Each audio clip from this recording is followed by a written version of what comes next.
Kelompok 3 akan menyampaikan mengenai struktur pembangun dan kaidah kebahasaan teks anekdot. Untuk memenuhi tugas akhir mata kuliah sumber dan media pembelajaran. Apa itu teks anekdot? Teks anekdot ialah cerita singkat yang menarik, lucu, dan mengesankan, biasanya mengenai orang penting atau terkenal, dan berdasarkan kejadian yang sebenarnya.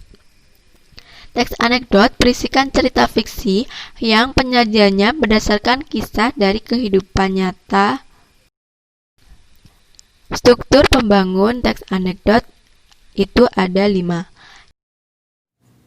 Dan langsung ke contoh.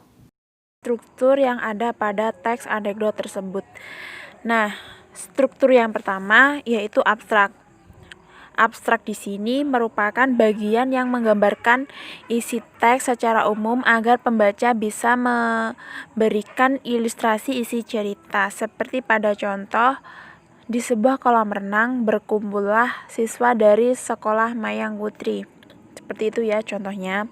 Yang kedua yaitu orientasi. Orientasi di sini merupakan awal kejadian pada cerita atau juga bagian yang menjelaskan latar belakang mengapa peristiwa utama dalam cerita dapat terjadi. Seperti pada contoh, anak-anak, silahkan kalian berkumpul sesuai kelompok renang, sesuai dengan keahliannya masing-masing. Pak Guru memberikan pengumuman. Nah, yang selanjutnya, struktur itu seperti krisis. Krisis merupakan bagian yang menjelaskan mengenai pokok masalah utama dalam cerita. Seperti, Ina, kenapa kamu tidak masuk ke dalam kelompok? Tanya Pak Guru.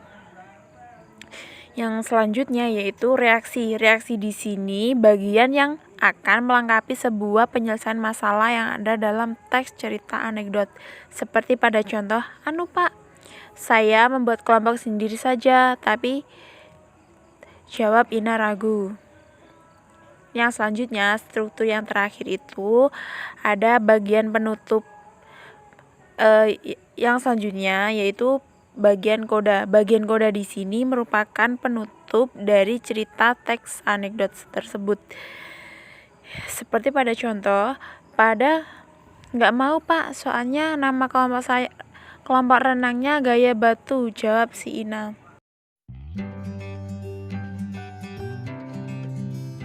Nah, untuk evaluasi kalian, kerjakan cerita berikut ini seperti kata sebelumnya ya.